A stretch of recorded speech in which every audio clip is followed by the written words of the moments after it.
BRS सरबराह साबिक वज़ीर आला KCR की हिदायत पर साबिक रुकन असेंबली एम नागेश्वर राव की क़यादत में ईश्वररावपेट तहसीलदार के दफ्तर पर किसानों को इंसाफ दिलाने का मुतालबा करते हुए एहतजाज मुनज़्ज़म किया गया।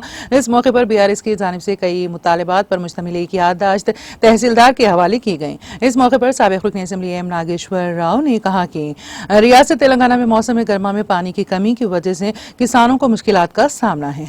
साबिक वज़ीर आला KCR मंडू तेंडा में खेतों में जाकर किसानों को तसल्ली दे रहे हैं, जबकि मौजूदा कांग्रेस के वजीर आला रेवंत रेड्डी AC में बैठकर क्रिकेट का लुत्फ अंदोज हो रहे हैं। साबिक रुकन असेंबली नागेश्वर राव ने सवाल किया कि KCR के चीफ मिनिस्टर के दौर में उन्होंने अजला का दौरा किया और जैसे ही कोई मसला आया किसानों के साथ खड़े हो गए, और मौजूदा चीफ मिनिस्टर क्या कर रहे हैं? उनका कहना था कि हुकूमत इन किसानों को मुआवजा देने के काबिल नहीं है जो इलेक्शन के बाद होने वाली बारिश से नुकसान का शिकार हुए हैं, और तेलंगाना की कांग्रेस हुकूमत ने फौरी रद्द-ए-अमल जाहिर करते हुए किसानों को 500 रुपए बोनस देने का मुतालबा किया।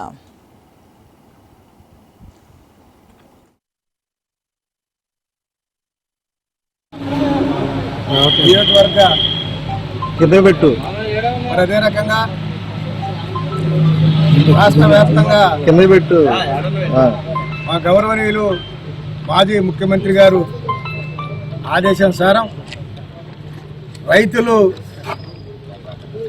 మరి రాష్ట్రంలో ఈ 100 రోజుల్లో మరి పంటలు ఎండిపోతూ మరి చచ్చిపోతున్నారు రైతులు.